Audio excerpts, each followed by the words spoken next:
Hello everyone, I am Ravinder Ravi, PGT Mathematics, and today we will discuss the chapter number 4th of the plus 2 class, which is determinant. आज हम determinant का chapter ही discuss कर रहे हैं and today's topics are area of triangle, minor and cofactors. आज हम ये दो टॉपिक डिस्कस करेंगे कि how to find the area of triangle by using the determinant and how to find the minors and cofactor. So first of all we will take the area of triangle. Area of triangle. तो ये topic आप लोगों के लिए नया topic नहीं है, ये आप लोगों ने 10th क्लास में जब हम कोऑर्डिनेट ज्योमेट्री कर रहे थे तब भी हमने किया था कि एरिया ऑफ ट्रायंगल कैसे फाइंड किया जाता है. And area of triangle means they have given 3 vertices of triangle.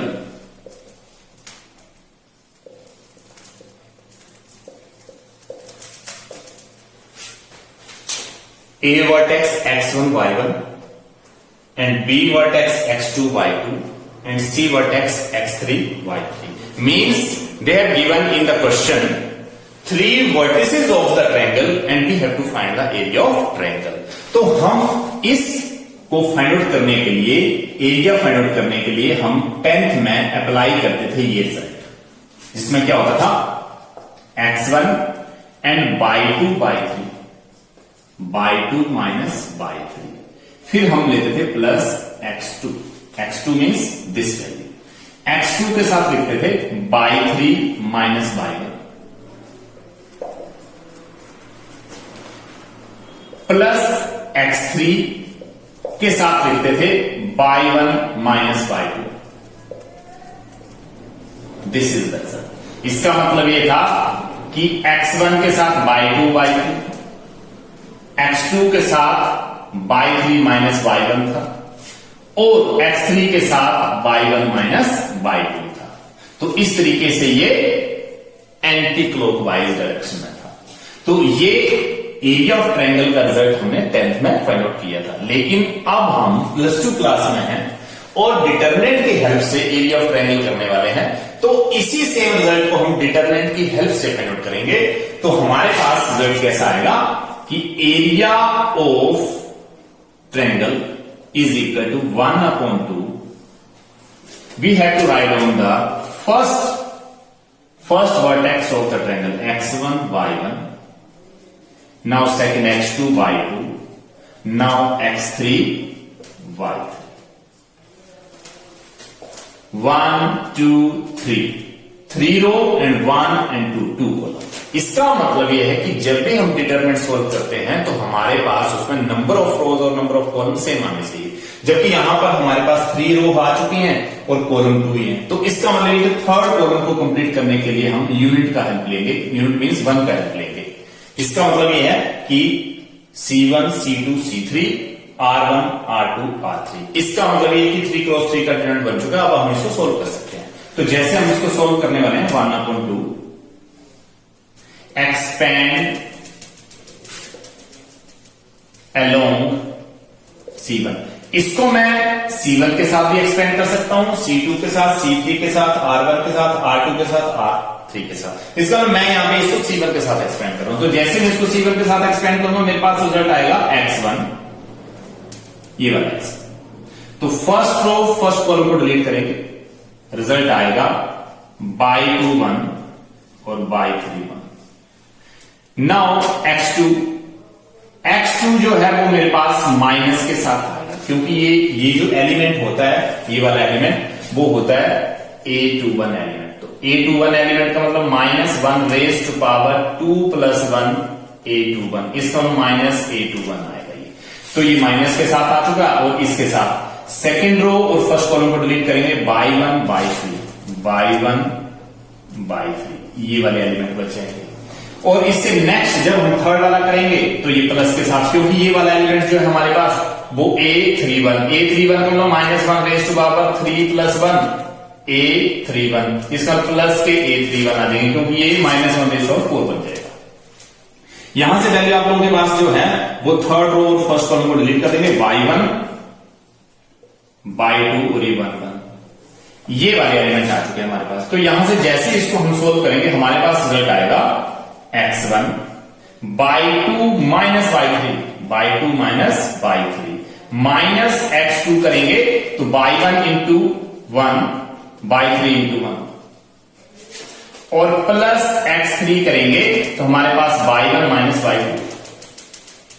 तो ये हमारे पास रिजल्ट आ रहा है। लेकिन जैसे इसको हम सोल्व करेंगे नेक्स्ट स्टेप में हमारे पास रिजल्ट आएगा x1 और by 2 minus by 3, by 2 minus by 3, by 2 minus by 3 and minus x2। यहां से बाई 1 माइनस बाई 3 को मैं माइनस कॉमन लेके बाई 3 माइनस बाई 1 लिखूंगा, तो माइनस जैसे बाहर आएगा इस माइनस को प्लस बना देगा। और next x3 into by 1 minus by 2। तो ये रिजल्ट और ये रिजल्ट सेम एज रिजल्ट आ रहे हैं, तो इन दोनों का ही सेम रिजल्ट आ रहा है अब हमारे पास, ये रिजल्ट और ये रिजल्ट सेम ही। तो ये रिजल्ट तो हमने डायरेक्टली लिखा था जो कि एंटी क्लॉकवाइज डायरेक्शन की टर्म में लिख रहे थे हम, और इस रिजल्ट को हमने बाय यूजिंग द डिटरमिनेंट किया, तो दोनों ही रिजल्ट सेम आ रहे हैं। इसका मतलब ये है कि हमारे पास area of triangle find out करने का जो मेन रिजल्ट आ चुका है वो ये वाला रिजल्ट आ चुका है। मींस हमें क्या करना है कि एरिया फाइंड आउट करने के लिए 1/2 और यहां पे फर्स्ट वर्टेक्स के कोऑर्डिनेट के पॉइंट आ जाएंगे और ये सेकंड वर्टेक्स आ जाएगा, ये हमारे पास थर्ड वर्टेक्स आ जाएगा। थर्ड को हम 1 के साथ कंप्लीट करेंगे, डिटरमिनेंट बनाएंगे। This is the required result of the area of triangle. So now we will take one example to find the area of triangle by using the determinant. The example is find the area of the triangle with the vertices A 4,2, B 4,5 and C minus 2,2. Now solution: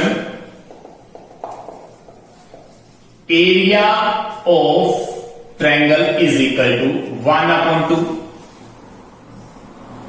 x1 by 1, x2 by 2, x3 by 3. And now 1 1 1. Now B have given x1 by 1, x2 by 2, x3 by 3. Now the area of triangle is equal to 1/2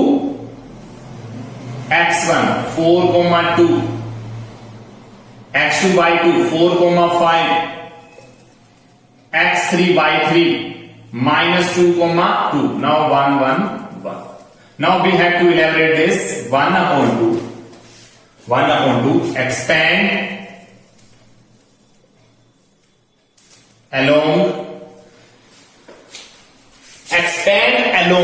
ये जरूरी नहीं है कि मैंने फॉर्मूले को C1 के साथ एक्सपेंड किया तो आप लोग डिटरमिनेंट को भी C1 के साथ ही करेंगे। आप इस डिटरमिनेंट को R1, R2, R3, C1, C2, C3 किसी भी रो या कॉलम से एक्सपेंड करेंगे तो डिटरमिनेंट की वैल्यू में कोई भी चेंज नहीं आता है। ये प्रॉपर्टी ऑफ डिटरमिनेंट है। इसका मतलब ये है कि हम किसी भी रो या कॉलम से इस वाली वैल्यू को फाइंड आउट करेंगे तो वैल्यू में कोई चेंज नहीं आएगा। तो मैं एक्सपेंड अलोंग R1 कर रहा, मैंने इसको R1 के साथ एक्सपेंड किया। R1 के साथ एक्सपेंड करने पर मेरे पास रिजल्ट मिलेगा 4। इसका मतलब फर्स्ट एलिमेंट फर्स्ट रो और फर्स्ट कॉलम को डिलीट कर देंगे, रिजल्ट आ जाएगा 5 1 2 1, 5 1 2 1।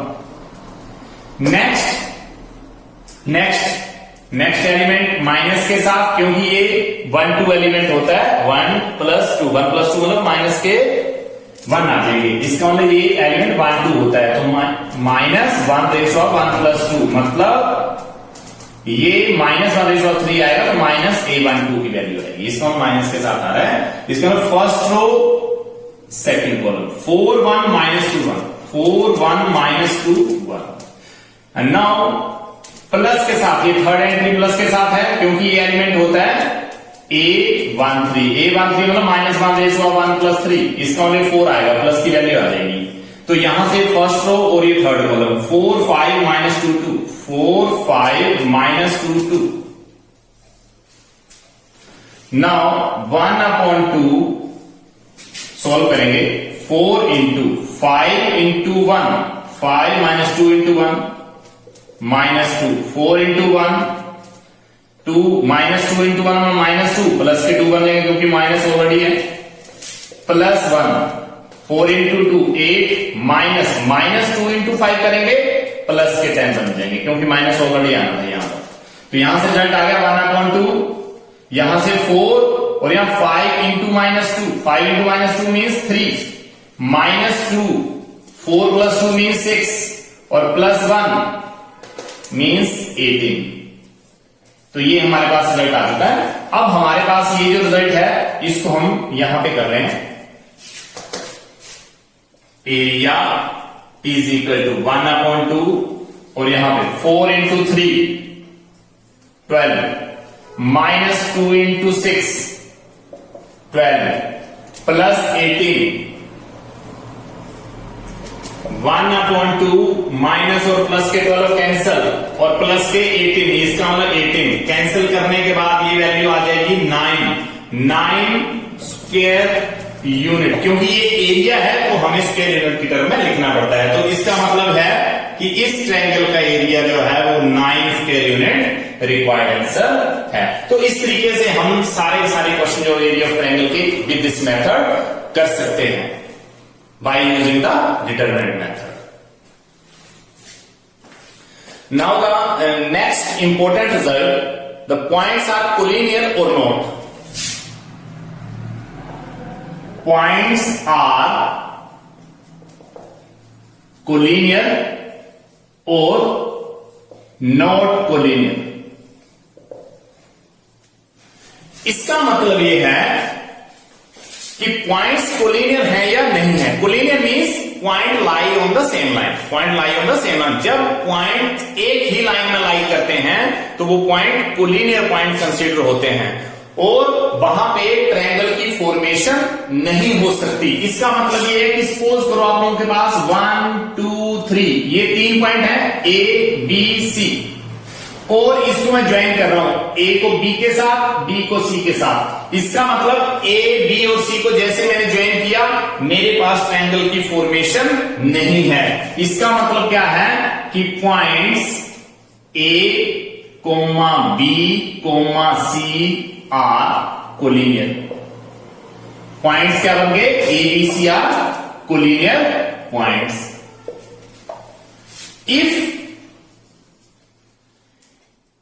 ये ए पॉइंट है, ये मेरे पास बी पॉइंट है और ये मेरे पास सी पॉइंट है, तो जैसे मैं ए और बी को ज्वाइन करूंगा और फिर बी और सी को ज्वाइन करूंगा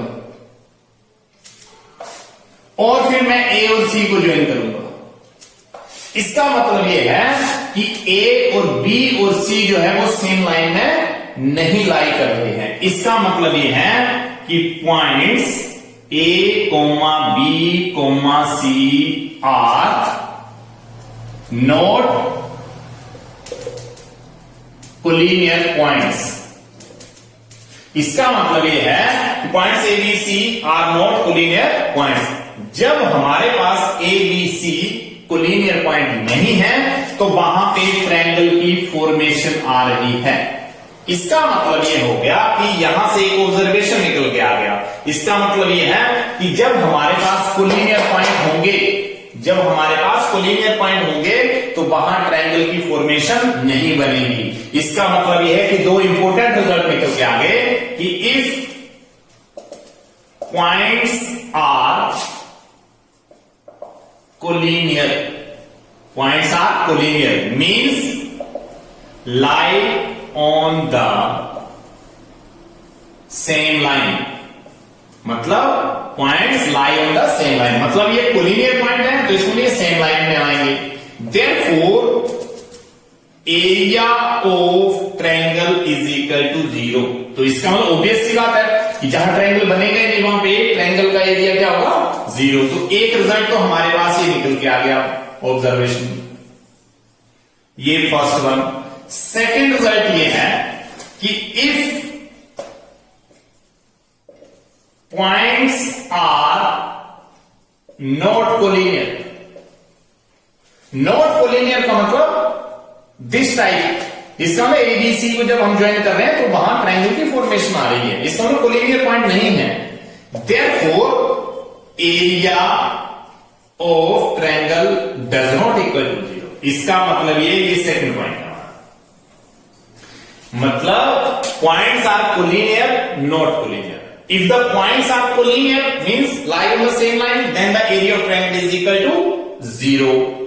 And points are not collinear, means area of triangle does not equal to 0. तो इसका वहां से जो ऑब्जर्वेशन ये आ रही है कि जब एरिया ट्रायंगल का 0 हो जाता है तो वो पॉइंट जो होते हैं वो सेम लाइन में लाई करते हैं, और जहां पे area does not equal to 0 होता है वहां पे पॉइंट जो है वो नॉन कोलिनियर आते हैं, वहां ट्रायंगल की फॉर्मेशन आती है। इसका मतलब at last triangles area of triangle is equal to 0, then the points are collinear, and if the points are collinear then the area of triangle is equal to 0. Second one, if the area of triangle does not equal to 0 then the points are not collinear, and in reversing the points are not collinear, it means area of triangle does not equal to 0. तो ये हमारे पास point है, इसका हम एक example लेने वाले हैं जिसमें हम ये शो करेंगे कि area of triangle is equal to 0, then the points are collinear. Our next example is show that using determinants that the 3 पॉइंट्स this and this are collinear. हमारे पास ये 3 पॉइंट दे रखे हैं और हमें ये शो करना है with the help of determinant कि ये तीनों पॉइंट जो है वो कोलिनियर पॉइंट है। इन तीनों पॉइंट्स कोलिनियर का मतलब ये आ गया कि डेफिनेटली एरिया ऑफ ट्रायंगल 0 होना चाहिए, because when the area of triangle is equal to 0 then the points are lying on the same line, means they are collinear. So first of all, solution, area of triangle is equal to 1/2 first point -1 -1 5,7 8,11 ये 3 point आ गए 1 1 1, और third column को मैंने 1 1 1 से complete कर दिया। Now we will find the area of triangle 1/2 expand along R1। मैं इसको R1 के साथ एक्सपेंड कर रहा हूं। -1 फर्स्ट रो फर्स्ट कॉलम रेट 7 1 11 1 7 1 11 1। नाउ माइनस के साथ एंट्री आनी थी लेकिन ये ऑलरेडी माइनस है तो ये प्लस बन जाएगा। First row second column 5 1 8 1 5 1 8 1। Now next one is +1 आएगा फर्स्ट रो थर्ड कॉलम 5 7 8 11 5 7 8 11। यहां हमारे पास ये एक्सपेंशन आ चुका है। अब हम इसको सोल्व करेंगे 1/2 यहां पे -1 7 into 1 7 minus 11 into 1 plus 1 5 into 1 8 into 1 plus 1 5 into 11 55 minus 8 into 7 56। Now 1/2 -1 into -4 7 minus 11 means -4 plus 1 5 into -8 means -3 plus यहां पे 55 माइनस 56 इट मींस -1 बच गया हमारे पास। तो यहां से 1/2 यहां से रिजल्ट आ गया minus minus plus minus into minus +4 -3 into 1 -3 -1 into it means 1/2 और यहां 4 - 4 it means 1/2 into 0। This is the required result. It means area of triangle जो है वो 0 आ चुका है हमारे पास। क्यों? क्योंकि यहां से 1/2 4 - 4 ये 0 बन जाएगा, तो 1/2 into 0 मींस 0। इसका मतलब area of triangle is 0 0 implies that given points -1 -1 5, 7 and 8, 11 are collinear points. This is the requirement. इसका मतलब यह है कि with the help of determinant हमने ये प्रूव कर लिया कि एरिया ऑफ ट्रायंगल जो है वो जीरो आ रहा है। और एरिया ऑफ ट्रायंगल जीरो आने का मतलब क्या है कि points lie on the same line, means points are collinear. Now हमारा नेक्स्ट क्वेश्चन ये है कि find the value of k in order that the points this and this lie on a straight line. Question में ये दे रखा है कि ये जो तीन पॉइंट हैं वो एक स्ट्रेट लाइन में लाई करते हैं, तो हमें k की वैल्यू फाइंड आउट करनी है। और ये हमने अभी भी रिजल्ट किया है कि अगर तीनों के तीनों पॉइंट सेम लाइन में लाई करते हैं तो एरिया ऑफ ट्रायंगल जो है वो जीरो आता है, क्योंकि अगर पॉइंट लाइन में लाई करेंगे तो ट्रायंगल की फॉर्मेशन नहीं होगी और वहां पे एरिया ऑफ ट्रायंगल जो होगा वो जीरो आएगा। तो इसका मतलब ये है कि area of triangle is equal to 1/2 solution. First point 5,5 k, 1 10, 7 1 1 1 ये हमारे पास रिजल्ट आ गया। लेकिन according to question points lie on the same line, since point lies on the straight line, सारे के सारे पॉइंट जो है वो एक स्ट्रेट लाइन में लाई करते हैं, therefore area of triangle is equal to zero. Implies that यहां एरिया ऑफ ट्रायंगल की वैल्यू को हम क्या कर देंगे, जीरो कर देंगे। इसका मतलब एरिया ऑफ ट्रायंगल ये जीरो कर दिया और एरिया ऑफ ट्रायंगल की वैल्यू ये हमने पुट कर दी 1/2 और 5 5 1 k 1 1 10 7 1 is equal to zero. तो यहां से ये डिटरमिनेंट सोल्व करने के बाद हम इसको जीरो के इक्वल रख रहे हैं। क्यों? क्योंकि पॉइंट सेम लाइन में लाई करते हैं, जिसमें एरिया ऑफ ट्रायंगल जो होगा वो जीरो हो जाएगा। तो ये वाली वैल्यू इक्वल टू जीरो 1/2 और यहां से अब हम एक्सपेंड कर रहे हैं R1 के साथ। R1 के साथ expand 5, first row first column को डिलीट करो 1 into 1 7 into 1 -5 के साथ एंट्री आएगी first row second column k into 1 10 into 1 और लास्ट एंट्री प्लस के साथ 1 first row third column k into 7 10 into 1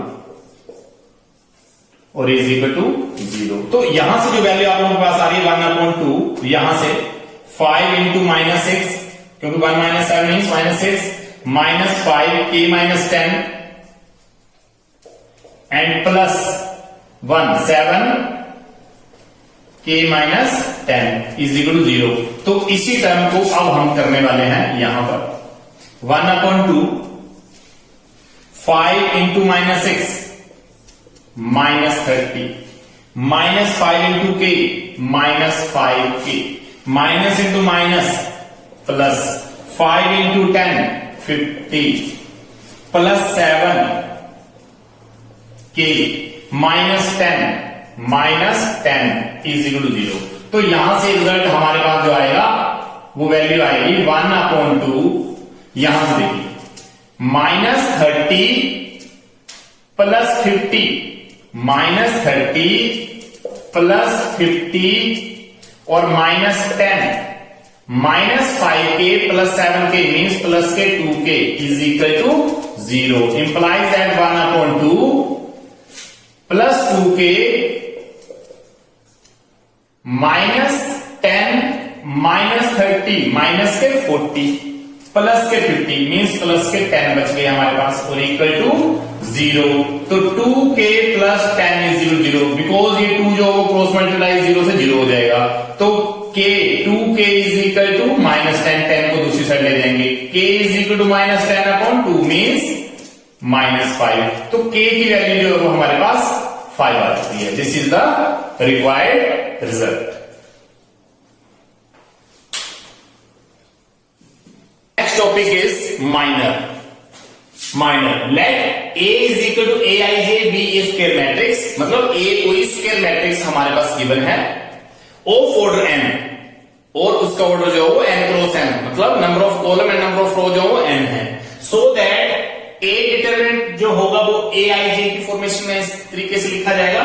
then the determinant obtained by deleting the row and column in which the element lies called the minor of the element, means minor of the element of the matrix is denoted by capital M. सबसे पहली बात तो यह है कि minor को हम capital M से डिनोट करते हैं, एम आई जे, ये माइनर्स की नोटेशन है। लेकिन जब भी हम किसी भी मैट्रिक्स के एलिमेंट्स के माइनर फाइंड आउट करते हैं तो उसको हम एम आई जे से लिखते हैं, और एम आई जे लिखने का मतलब यह है कि deleting the ith row and jth column. इसका मतलब यह है कि ये माइनर की शॉर्ट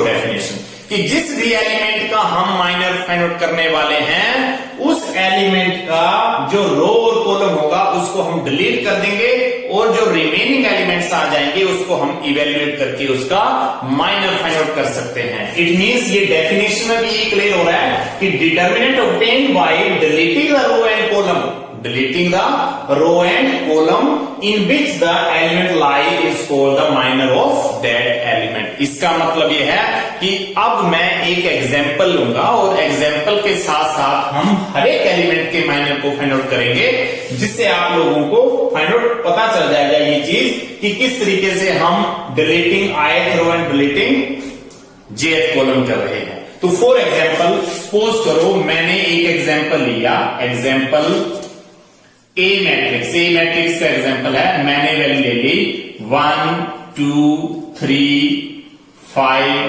2 0 0 2 1,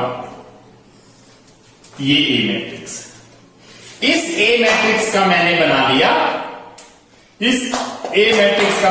लिया डिटरमिनेंट। इस मैट्रिक्स का डिटरमिनेंट बनाने पर 1 2 3 5 2 0 0 2 1, ये आपके पास डिटरमिनेंट आ गया। अब मुझे फाइंड आउट करना है, मैं लिख रहा हूं minor of A. Minor of A लिखने का मतलब मैंने फर्स्ट लिखा एम आई जे की जगह मैं लिख रहा हूं M11 का मतलब क्या है, फर्स्ट रो का फर्स्ट एलिमेंट, मतलब ये 1 इसका मतलब ये माइनर फाइंड आउट करने पर मुझे ith रो और jth कॉलम को डिलीट करना है, मतलब मुझे फर्स्ट रो को और फर्स्ट कॉलम को डिलीट करना है। मतलब ये फर्स्ट रो और ये फर्स्ट कॉलम को मैंने डिलीट कर दिया, बाकी रिमेनिंग एलिमेंट मुझे डिटरमिनेंट की फॉर्म में लिखने हैं 2 0 2 1। ये मेरे पास M11 की वैल्यू है, और जिसको मैं सोल्व करूंगा 2 into 1 माइनस 2 into 0, इसका मतलब वैल्यू आ गई 2। इसका मतलब यह है कि इस एलिमेंट का मैंने माइनर फाइंड आउट कर लिया है M11। सिमिलरली मैं M12 का माइनर फाइंड आउट करूंगा। M12 का माइनर फाइंड आउट करने का मतलब दिस एलिमेंट, और ये एलिमेंट होता है A12, मतलब मुझे डिलीट करना है ith row jth column, means first row और सेकंड कॉलम को डिलीट करना है। ये फर्स्ट रो डिलीट कर दिया, सेकंड कॉलम डिलीट कर दिया, रिमेनिंग एलिमेंट 5 0 0 1 5 0 0 1। इसका मतलब सोल्व 1 5 into 1 5 माइनस 0 into 0 0, इसका मतलब value 5। Similarly M13 find out करने वाला हूं। M13 करने का मतलब दिस एलिमेंट का मतलब फर्स्ट रो थर्ड कॉलम को डिलीट कर रहा हूं, तो ये फर्स्ट रो है, ये थर्ड कॉलम है, रिमेनिंग एलिमेंट्स बच गए हैं 5 2 0 2। इसका मतलब 5 into 2 10 माइनस 2 into 0 मतलब 0। 5 into 2 10 और 2 into 0 मीन्स 0, मतलब 10। इसी के साथ मैं अब फाइंड कर रहा हूं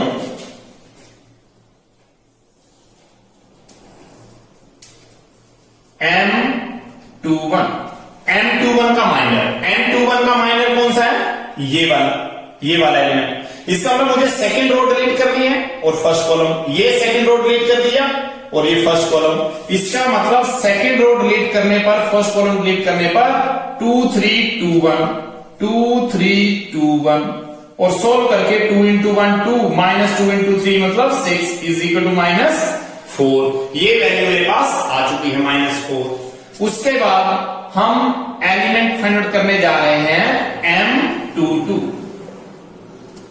मतलब M22 मतलब ये 22 का मतलब ये second row second column. Remaining element बच जाते हैं 1 3 0 1 1 3 0 1 और सोल्व करने पर 1 into 1 1 माइनस 3 into 0 0, इसका मतलब 1 वैल्यू। इसका मतलब यह है कि M22 का भी रिजल्ट मेरे पास आ गया M23। इसका मतलब सेकंड रो थर्ड कॉलम को डिलीट करेंगे, ये सेकंड रो है और ये थर्ड कॉलम। रिमेनिंग एलिमेंट बचे 1 2 0 2 1 2 0 2। इसका मतलब जैसे मैं इसको मल्टीप्लाई करूंगा 1 into 2 0 into 2 2 value. Similarly M31 का मतलब थर्ड रो फर्स्ट कॉलम को डिलीट करेंगे, ये थर्ड रो और ये फर्स्ट कॉलम डिलीट कर दिया। रिमेनिंग एलिमेंट बच गए 2 3 2 0, यहां से 2 into 0 2 into 3, इसका माइनस के 6, ये वैल्यू बन जाएगी। उसके बाद M32 के एलिमेंट जो है, इसका थर्ड रो और सेकंड कॉलम, ये थर्ड रो और ये सेकंड कॉलम 1 5 3 0 1 5 3 0, इसका मतलब 0 into 1 0 माइनस 5 into 3 मतलब 15, ये माइनस के 15। इसका मतलब नेक्स्ट जो है वो M33 का मतलब ये हो गया कि थर्ड रो थर्ड कॉलम, ये थर्ड रो और ये थर्ड कॉलम। आपके पास रिजल्ट बच गया 1 2 5 2 1 2 5 2 और इसको जैसे सोल्व करेंगे 2 into 1 2 माइनस 2 into 5 10, इसका माइनस के 8। तो इस तरीके से हम जिस भी एलिमेंट का माइनर फाइंड आउट करने वाले हैं, हमें ये ध्यान रखना है कि जिस लोकेशन पे वो पॉइंट वो एलिमेंट लिखा गया है, मतलब मुझे जिस रो और कॉलम का वो एलिमेंट है उसी कॉलम और उसी रो को हमने डिलीट करना है, बाकी एलिमेंट को हमने कैलकुलेट करके उसकी वैल्यू फाइंड कर लेनी है। जैसे दोबारा से सुनिए कि जैसे मैंने MIJ मतलब माइनर की नोटेशन, उसको हम कैपिटल M से डिनोट करेंगे। तो माइनर की नोटेशन MIJ मतलब फर्स्ट एलिमेंट था M11 का मतलब यहां पे आया कि माइनर ऑफ M11, इसका मतलब ये है minor of A11, minor of A11 को ही मैं M11 लिख रहा हूं। M12 minor of A12, M13 minor of A13, A21 का माइनर M21 को मैं लिखूंगा, M21 का मतलब यह है कि minor of A21, minor of A22, minor of A23, minor of A31, minor of A32, minor of A33। इसका मतलब यह है कि MIJ is equal to minor of AIJ। इसका मतलब ये है, एक पॉइंट आप लोगों के पास ये है, एक पॉइंट ये है आप लोगों के पास कि MIJ का मतलब है deleting the ith row and jth column.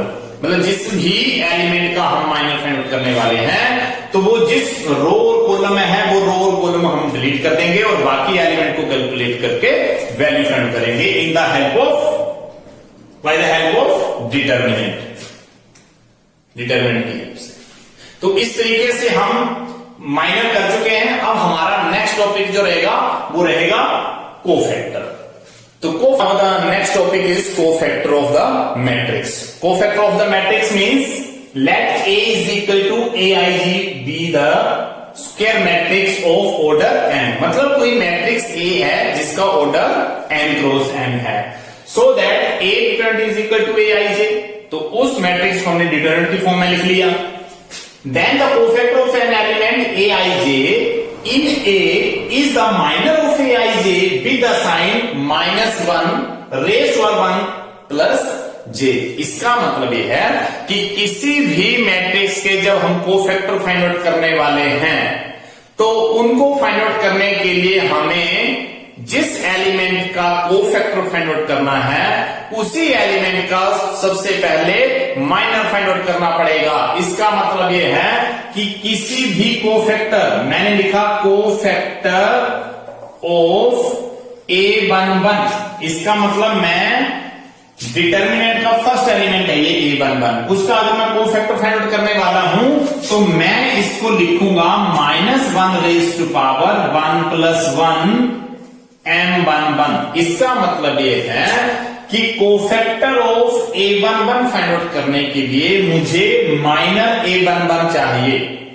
इसका मतलब इन जनरल नोटेशन में मैं लिख सकता हूं कि cofactor of any element Aij, किसी भी एलिमेंट का कोफैक्टर फाइंड आउट करने के लिए -1 रेज़ टू पावर ये i प्लस जे करना पड़ेगा, i प्लस जे और Mij, मतलब जिस एलिमेंट का मैं कोफैक्टर फाइंड आउट करने वाला हूं उसी का मुझे पहले माइनर फाइंड आउट करना और माइनर को मैंने फिर इस साइन के साथ अप्लाई करना है। तो ये लाइन यहां लिखी गई है कि an element cofactor of an element Aij in A is the minor of Aij with sign -1 raise to power i plus j, मतलब माइनर जो Mij माइनर है उसको आप लोग -1 raise to power i plus j के साथ जब multiply करोगे तो वो कोफैक्टर ऑफ Aij बन जाएगा।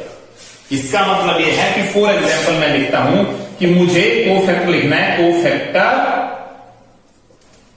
कोफैक्टर ऑफ A23, तो A23 का मुझे क्या करना पड़ेगा, -1 रेज़ टू पावर 2 प्लस 3 करना पड़ेगा और M23। इसका मतलब कोफैक्टर A23 फाइंड करने के लिए मुझे उसका माइनर लेना है M23 और उसको -1 raise to power i plus J 2 plus 3 के साथ लिखना है।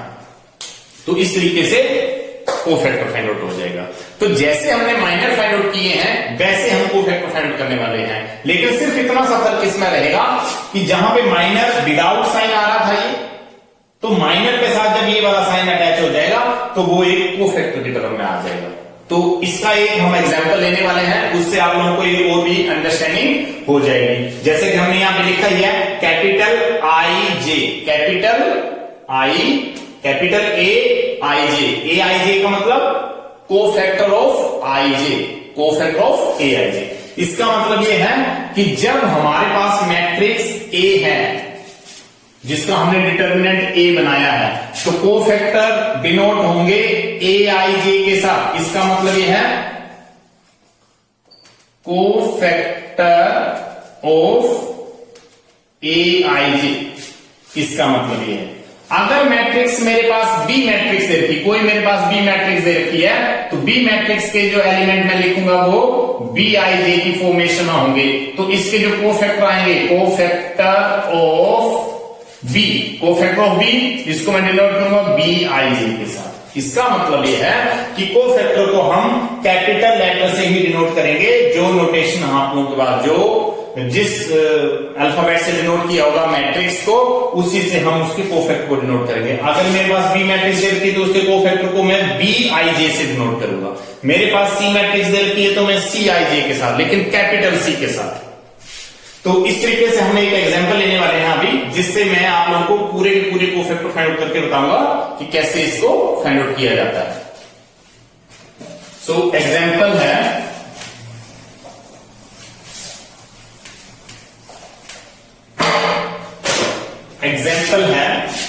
फॉर एग्जाम्पल ए मैट्रिक्स को ले लिया मैंने 1 2 0 4 5 3 3 2 1, ये मैंने मैट्रिक्स ले लिया और फिर मैंने इसका बना लिया ए डिटर्मिनेंट। तो ए डिटर्मिनेंट 1 2 0 4 5 3 3 2 1 ये मैंने टर्न ले लिया। अब मैं इसके फाइंड आउट करूंगा cofactor of A, that is AIG, that is AIG। मैं AIG फाइंड करने वाला हूं। तो मैं सबसे पहले लिखूंगा यहां पे cofactor of A11, cofactor of A11। A11 मतलब ये वाला फर्स्ट एलिमेंट, ये वाला फर्स्ट एलिमेंट है, उसके मैं कोफैक्टर फाइंड करने वाला हूं। और इसको मैं कैपिटल लेटर A, क्योंकि ये A की नोटेशन है तो मैं इसको A11 लिख सकता हूं। इसका मतलब ये है कि सबसे पहले मुझे -1 रेज़ टू पावर 1 + 1 करना है, -1 1 + 1, और यहां पे M11 लिखना है। -1 रेज़ टू पावर ये बन जाएगा 2, और M11 अभी अभी हमने किया, जिसमें फर्स्ट रो और फर्स्ट कॉलम को डिलीट करना था, तो एलिमेंट बच गए थे 5 3 2 1। यहां से रिजल्ट आ जाएगा -1 स्क्वायर करेंगे तो ये प्लस की वैल्यू आ जाएगी, और यहां से 5 - 5 2 × 3 मीन्स 6, इसका मतलब -1। इसका मतलब इसका जो कोफैक्टर A11 का आ चुका है, कोफैक्टर कैपिटल A11 -1 की। उसी तरीके से मैं A12 का मतलब क्या हो गया? A12 का मतलब क्या हो गया? Cofactor of small a12, cofactor of a12, it can written as a12। ये मतलब इस चीज का, इसका मतलब -1 रेज़ टू पावर 1 + 2 और M12 का मतलब -1 रेज़ टू पावर यहां पे तो 3 आ गया, और M12 का मतलब फर्स्ट रो सेकंड कॉलम को डिलीट करेंगे, first row second column delete करेंगे, 4 3 3 1, रिजल्ट आ जाएगा -4 × 1 3 × 3, रिजल्ट आ जाएगा -5, इसका मतलब +5। इसी तरीके से A13 फाइंड आउट करना है मुझे। A13 फाइंड करने का मतलब -1 रेज़ टू पावर 1 + 3 और M13 -1 रेज़ टू पावर 1 3 मतलब 4, और M13 मतलब फर्स्ट रो थर्ड कॉलम को डिलीट करेंगे, first row third column delete, 4 5 3 2 4 5 3 2 -1 raise to power, इसका मतलब ये बन जाएगा प्लस का साइन, और यहां 4 × 2 मतलब 8, -3 × 5 15, इट कैन रिटन एज -7, ये -7 वैल्यू आ गई। तो इसी तरीके से मैं next value A21 find out करने वाला हूं। A21 फाइंड आउट करने का मतलब -1 रेज़ टू पावर 2 + 1। अब आप लोग समझ चुके होंगे कि इसके साथ मुझे माइनर फाइंड आउट करना था। किसका माइनर? A21, इसका मतलब -1 रेज़ टू पावर 3 आ चुका है, और A21 का माइनर M21, इसका मतलब सेकेंड रो फर्स्ट कॉलम, ये सेकेंड रो और ये फर्स्ट कॉलम, मेरे पास रिजल्ट आ गया 2 0 और 2 1। सोल्व करके वैल्यू यहां पे माइनस का साइन आएगा, और यहां पे 2 1 = 2 -0, इसका मतलब ये -2।